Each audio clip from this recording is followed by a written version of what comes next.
नमस्कार, मी ईशा जगताप. हितगुजमध्ये आपलं स्वागत आहे. या विशेष कार्यक्रमातून आपण तज्ज्ञांकडून विविध आजारांची माहिती मिळवतो आणि आरोग्यविषयी जागरूकता वाढवतो.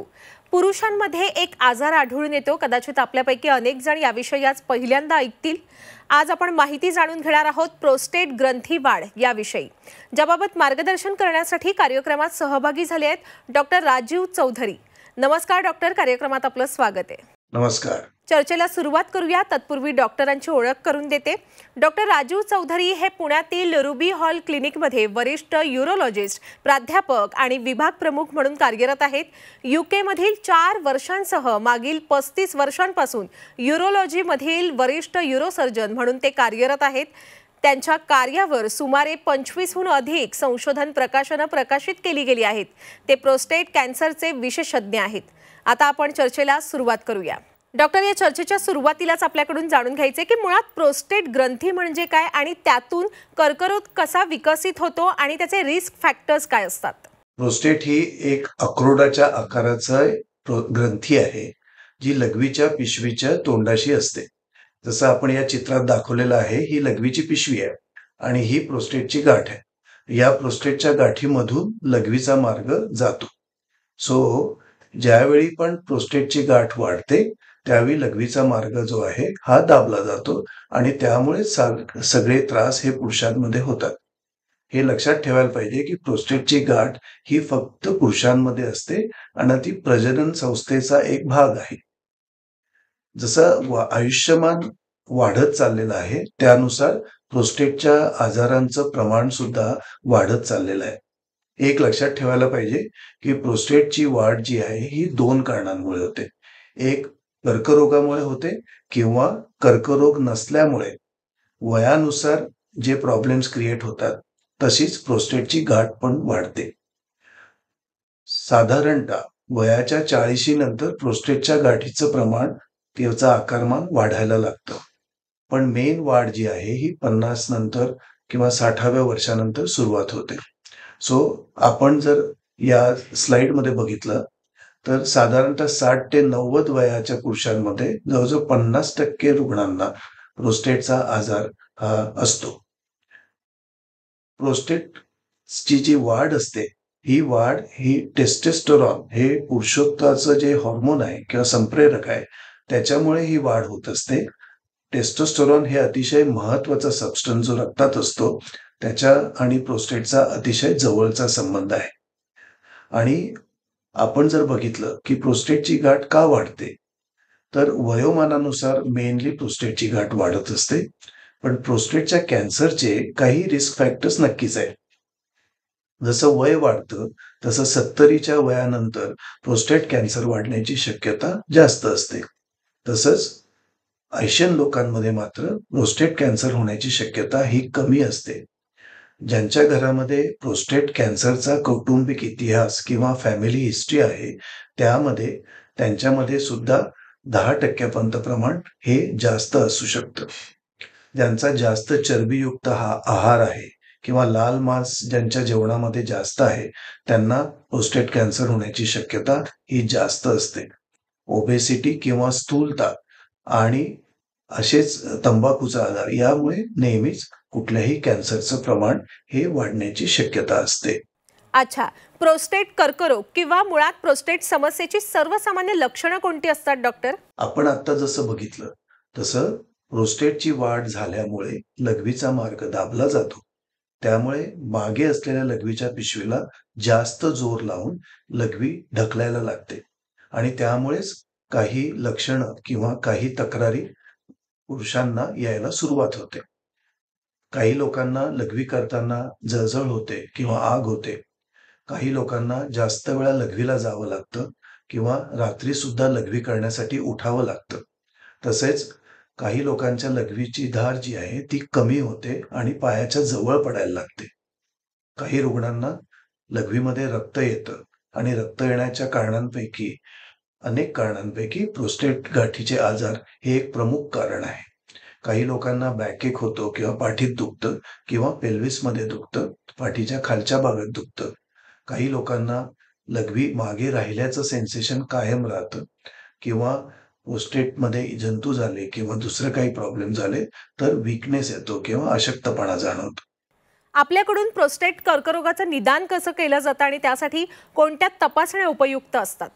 आपण आता बघितलं की प्रोस्टेटची गाठ वाढल्यामुळे लघवीची धार कमी होते. मग आता गाठ किती वाढली आहे हे जाणून घेणे महत्वाचं असतं आणि त्याचं कारण जाणून घेणं महत्वाचं असतं. वयानुसार प्रोस्टेटची गाठ वाढली आहे की कॅन्सरमुळे वाढली आणि त्यासाठी सर्वात प्रथम तपासणी आपण जी करतो त्याला आपण डिजिटल रेक्टल एक्झामिनेशन असं म्हणतो. म्हणजे बोटाच्या साहाय्याने संडासच्या जागून आपण प्रोस्टेटच्या गाठीची या चित्रात दाखवल्याप्रमाणे तपासणी करतो. जर गाठ बोटाला कडक लागत असेल तर एखाद वेळा कॅन्सर असण्याची शक्यता असते. आता आपल्याला जर संशय आला म्हणजे युरोलॉजिस्टना जर संशय आला की प्रोस्टेटच्या गाठीमध्ये संशयास्पद वाढ आहे तर ते PSA म्हणून प्रोस्टेट स्पेसिफिक अँटीजेनची एक तपासणी करतील. याची साधारण पातळी जी आहे ती 4च्या खाली असते.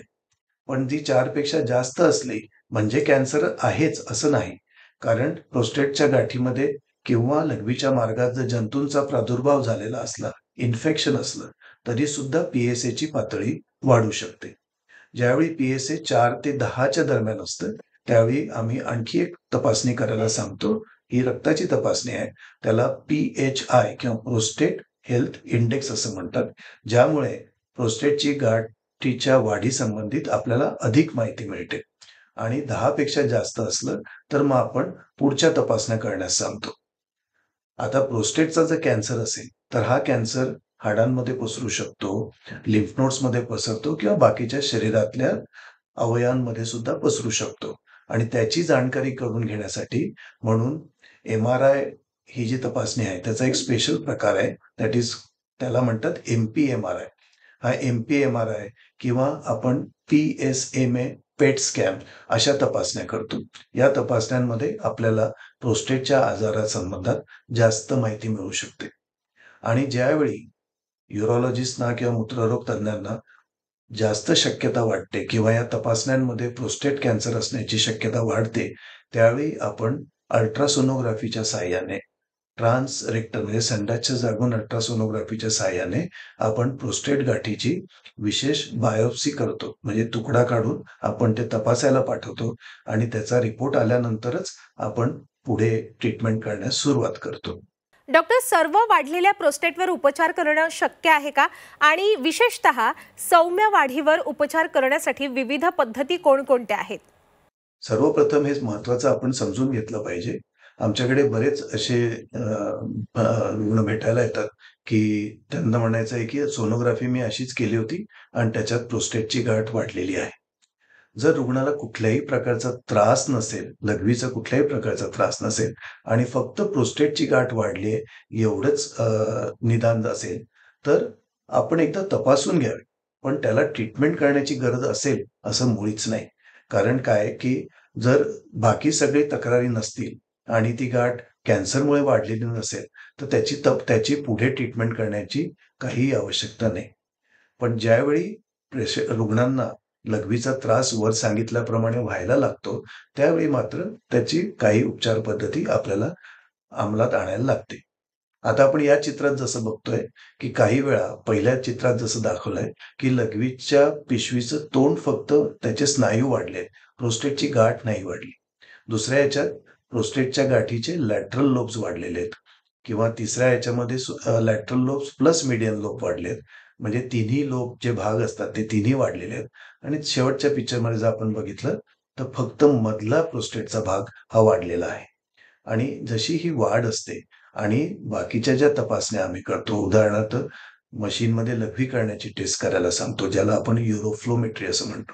त्या तपासणीच्या आधारे आम्हाला कळतं की लघवीच्या याच्यावर किती परिणाम होतोय आणि त्याप्रमाणे विविध शस्त्रक्रिया आपण करू शकतो.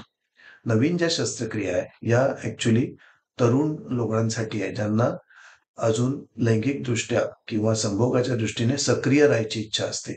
अशा रुग्णांसाठी रेझम, युरोलिफ्ट, आयटीनेप अशा बऱ्याच काही नवीन तपासण्या आलेल्या आहेत. यामुळे सगळा संभोगा दृष्टीने कुठलाही परिणाम होत नाही आणि त्याचा फायदा पण होतो. महत्वाचं एवढंच आहे, की या ज्या सगळ्या नवीन आलेल्या पद्धती आहेत, ज्याला आम्ही मिस्ट किंवा मिनिमल इन्व्हेसिव्ह सर्जिकल ट्रीटमेंट्स म्हणतो. या यांचा आपल्याला कुठल्याही प्रकारची प्रोस्टेटची गाठ यात काढली जात नाही. एवढा एकच याचा प्रॉब्लेम आहे. म्हणून जुने जे टर्क किंवा इलेक्ट्रिक करंटच्या सहाय्याने प्रोस्टेट सर्जरीचं दुर्बिणीच्या सहाय्याने ऑपरेशन करणे किंवा दुर्बिणीच्या सहाय्याने लेझरच्या सहाय्याने प्रोस्टेटचं ऑपरेशन करणे हे गोल्ड स्टँडर्ड किंवा सुवर्ण मानक आहे. आणि आता प्रोस्टेटसाठी आपण लेझरचा कायम वापर करत आलेलो आहे. आणि याच्या नंतर आम्ही असं बघितलं आहे की सिनियर सिटीजनमध्ये असा एक कन्सेप्ट आहे की लघवी प्रोस्टेटचं ऑपरेशन केल्यानंतर लघवी गळण्याची शक्यता वाढते. असं मुळीच होत नाही. फारच कमी रुग्णांमध्ये म्हणजे 1% कमी रुग्णांमध्ये हा त्रास नंतर होऊ शकतो. पण त्याला दुसरी पण कारणं असतात जी औषधांच्या साहाय्याने बरी करता येतात. याच्यात ऑपरेशनमुळे हे होतं ही संभावना चुकीची आहे.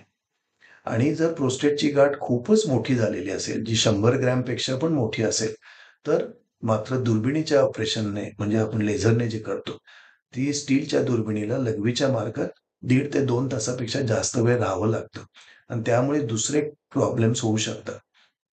म्हणून गाठ जेव्हा खूप वाढलेली असते, खूप मोठी असते, त्यावेळी आम्ही नवीन शस्त्रक्रिया म्हणून एक रोबोटिक सिंपल प्रोस्टेक्टमी आली आहे. रोबोट सर्जरीच्या साहाय्याने ती मोठी ग्लँड पूर्णपणे काढून टाकता येतं आणि रुग्णाला 2 दिवसानंतर परत घरी जाऊन नेहमीप्रमाणे आपलं काम सुरू करायला फारसा वेळ लागत नाही. किंवा जे जुनं ऑपरेशन आहे, ज्याला आपण ओपन प्रोस्टेट सर्जरी म्हणतो, ते ऑपरेशन आपण करू शकतो. डॉक्टर, प्रत्येक कर्करोगाचे विविध टप्पे असतात. प्रोस्टेट कर्करोगाचे टप्पे कोणकोणते आहेत सविस्तरपणे सांगा आणि या टप्प्यांनुसार उपचार बदलतात का? प्रोस्टेटच्या गाठीचे कॅन्सर आपण जसे या स्लाइडमध्ये बघतो, ते स्टेज 1, स्टेज 2, स्टेज 3 आणि स्टेज 4 असं आपण त्याला म्हणतो. स्टेज 1 मध्ये म्हणजे काय, की प्रोस्टेटचा कॅन्सर हा फक्त प्रोस्टेटमध्येच आहे, तो बाहेर कुठे गेलेला नाही. नंतर अशा रीतीने स्टेज 1 टू स्टेज 4 पर्यंत विविध त्याच्या ग्रेड्स आहेत आणि त्याप्रमाणे जशी स्टेज बदलते त्याप्रमाणे प्रोस्टेटचा कॅन्सर ची ट्रीटमेंटचा प्रकार जो आहे हा बदलत असतो.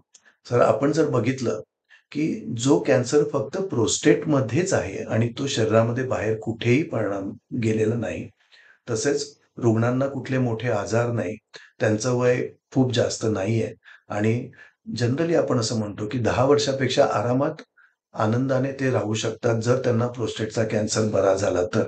अशा रुग्णांमध्ये रोबोटिक रॅडिकल प्रोस्टेट म्हणजे रोबोटच्या साहाय्याने प्रोस्टेट पूर्णपणे आणि त्याच्या आजूबाजूचा भाग पूर्ण काढून टाकणे या सर्जरीचा सर्वात उत्तम रिझल्ट मिळतो, उत्तम परिणाम देतात आणि लॉंग टर्म सर्व्हायव्हल दीर्घायुषी होण्याची शक्यता अगदी जास्तीत जास्त रॅडिकल सर्जरीमुळे असते. यालाच आपण म्हणतो रोबोटिक रॅडिकल प्रोस्टेक्टमी. जर रुग्णाची लाईफ एक्सपेक्टन्सी ज्याला आपण म्हणतो, आयुष्य मर्यादा ही 10 वर्षापेक्षा कमी आहे आणि कॅन्सर फक्त प्रोस्टेटमध्येच आहे, तर आपण रेडिओथेरपीचा पण विचार करू शकतो. आणि काही रुग्ण 75-80च्या पुढे आहेत आणि कॅन्सर अगदी छोटा आहे, फक्त प्रोस्टेटमध्ये आहे. असे रुग्ण आपल्याला वॉचफुल वेटिंग किंवा सावध प्रतीक्षा म्हणजे डॉक्टरांकडे रेग्युलर जाणे, त्याच्यावर नजर ठेवणे हे सुद्धा एक ट्रीटमेंटचा प्रकार आहे. याहून पुढे आता आपल्याकडे हायफू किंवा high ultrasound treatment for prostate cancer आलेले आहे. या हायफूमुळे काय होतं की अल्ट्रासाउंडच्या साहाय्याने जो प्रोस्टेटच्या गाठीमध्ये असलेला छोट्यात छोटा कॅन्सर असेल त्याला आपण पूर्णपणे नष्ट करू शकतो. कुठलंही ऑपरेशन लागत नाही, कुठल्याही प्रकारची शस्त्रक्रिया लागत नाही, प्रोस्टेट काढावी लागत नाही आणि कॅन्सर तिथल्या तिथे बरा होऊ शकतो. ही एक नवीन टेक्नॉलॉजी आलेली आहे आणि याच्या साहाय्याने सुद्धा आपल्याला प्रोस्टेटचा कॅन्सर पूर्णपणे बरा करता येतो. आता ज्यावेळी स्थानिक पातळीवर म्हणजे लोकली ऍडव्हान्स म्हणतो आम्ही त्याला, की लोकल याच्यावरच तो जरा वाढलेला आहे, म्हणजे थोडासा प्रोस्टेटच्या कव्हरच्या बाहेर गेलेला आहे. अशा वेळी त्याची साईज आपल्याला औषधोपचाराच्या साहाय्याने कमी करता येते. त्याला आपण मेडिकल कॅस्ट्रेशन असं म्हणतो, ज्याच्यासाठी इंजेक्शन आणि गोळ्या दिल्या जातात आणि त्याच्यानंतर आपण परत रॅडिकल प्रोस्टेट किंवा रॅडिकल रेडिओथेरपीचा विचार करू शकतो, जेणेकरून रुग्णांना जास्तीत जास्त लाईफ सर्व्हायव्हल किंवा जास्तीत जास्त जगण्यास मदत होऊ शकते आणि कदाचित ते पूर्णपणे बरे पण होऊ शकतात. या सगळ्या याच्यात तुमच्या लक्षात आलं असेल की सर्वात महत्वाचं हे आहे की लवकरात लवकर कॅन्सरचं निदान झालं तर पेशंट पूर्णपणे बरे होऊ शकतात कॅन्सर पासून. हे आपण एक स्लाइड बघतोय ज्याच्यामध्ये आपल्याला रॅडिकल प्रोस्टेट सर्जरी दाखवली आहे. दुसऱ्या चित्रामध्ये जर बघितलं तर लघवीची पिशवी ही लघवीच्या मार्गाला सरळ जोडलेली आहे आणि तो मधला जो भाग होता तो पूर्णपणे काढून टाकलाय. आणि खालच्या चित्रात जर आपण बघितलं तर ते रोबोटिक सर्जरी कुठल्या पद्धतीने केली जाते त्याचं एक छोटंसं प्रात्यक्षिक दाखवलेलं आहे. आता यानंतर पुढचा भाग असा आहे की जर प्रोस्टेटची कॅन्सर हा शरीरामध्ये पसरलेला असला तर मग आपण त्याला औषधांच्या साहाय्याने कंट्रोल करतो किंवा जसं मी आधी सांगितलं की प्रोस्टेट ग्रंथीची वाढ ही टेस्टोस्टेरॉन या शरीरातल्या हॉर्मोनमुळे होते आणि हे 99% टेस्टोस्टेरॉन हे आपल्या पुरुषांच्या टेस्टीज मधून आहे. आणि म्हणून जर आपल्याला एका याच्यातच पूर्ण बरं व्हायचं असेल आणि सारखी इंजेक्शन्स घ्यायची नसतील तर आपण दोन्ही टेस्टीज काढण्याचं ऑर्किडेक्टमी म्हणून आपण एक ऑपरेशन करतो जेणेकरून तो कॅन्सर पूर्णपणे काही वर्षांसाठी बरा करता येईल. त्याबरोबरच आणखी ट्रीटमेंट नंतर या पसरलेल्या कॅन्सरसाठी करता येतात. त्यातलीच एक ट्रीटमेंट ही जी नवीन आली आहे त्याला म्हणतात ल्युटेशियम थेरपी. जसं जर कॅन्सर स्पेसिफिक रेडिओ न्यूक्लाइड तयार करून ते जिथे जिथे शरीरामध्ये कॅन्सर असेल तिथे तिथे हे रेडिएशन न्यूक्लिओइड जाऊन चिकटतात आणि तिथल्या त्या सेलला रेडिएशन देतात किंवा शेक देतात आणि त्यामुळे शरीरातल्या कॅन्सर सेल्स जिथे जिथे शक्य आहे तिथे तिथे पूर्णपणे नष्ट होतात. याला ही नवीन थेरपी आहे, ल्युटेशियम थेरपी असं म्हणतात. मगाशी आपण प्रोस्टेटच्या सौम्य वाढीवर कोणकोणते उपचार आहेत याविषयी सांगितलं. डॉक्टर, आता सांगा, प्रोस्टेट कर्करोग बरा करण्यासाठी कोणकोणत्या वेगवेगळ्या उपचार पद्धती उपलब्ध आहेत? हा एक अतिशय चांगला प्रश्न आहे. प्रोस्टेट कॅन्सर हा कमी व्हावा म्हणून किंवा होऊ नये यासाठी आपण जे आपल्या पद्धतीने प्रयत्न करू शकतो ते म्हणजे लठ्ठपणा आपल्याला टाळायला पाहिजे. जेवणामध्ये मी जसं आधी म्हणालो लाल मांस म्हणा, खूप चरबी हे कमी करायला पाहिजे आणि जास्तीत जास्त फायबर किंवा भाज्या किंवा फळं असलेली गोष्टी, व्हेजिटेरियन जेवण जास्तीत जास्त घ्या. ज्यांना लघवीच्या कुठल्याही प्रकारच्या तक्रारी आहेत त्यांनी कृपया मूत्ररोग तज्ञांना म्हणजेच युरोलॉजिस्टना जाऊन भेटा आणि त्याचं एकदा शंका निरसन करून घेणे अतिशय जरुरी असते. 40 वर्षानंतर दरवर्षी एकदा तरी आरोग्य तपासणी जरूर करा, ज्यामुळे शरीरातल्या कुठल्याही अवयवाचा आजार असला तरी तो आपल्याला कळेल. वयाच्या 50 वर्षानंतर दर 2 ते वर्षातून एकदा तरी PSAची तपासणी करा. आणि जर पूर्वजांमध्ये किंवा आपल्या फॅमिलीमध्ये फॅमिली हिस्ट्री असेल प्रोस्टेटच्या कर्करोगाची तर मात्र दरवर्षी PSA करा आणि मूत्ररोग तज्ञांच्या संपर्कात राहा. म्हणजे कॅन्सर फार लवकरच्या स्टेजला त्याचं डायग्नोसिस होईल आणि पूर्णपणे तो बरा करणं आपल्याला शक्य होईल. धन्यवाद डॉक्टर, आपण या चर्चेत सहभागी झालात आणि आपल्या सर्व प्रेक्षकांना एवढं मोलाचं मार्गदर्शन केलं त्याबद्दल मी आपले मनापासून आभार व्यक्त करते. धन्यवाद. थँक्यू. नमस्कार. प्रेक्षक हो, आता वेळ झालेली आहे इथेच थांबण्याची. ताज्या घडामोडींसाठी नेहमीच पाहत रहा झी 24 तास.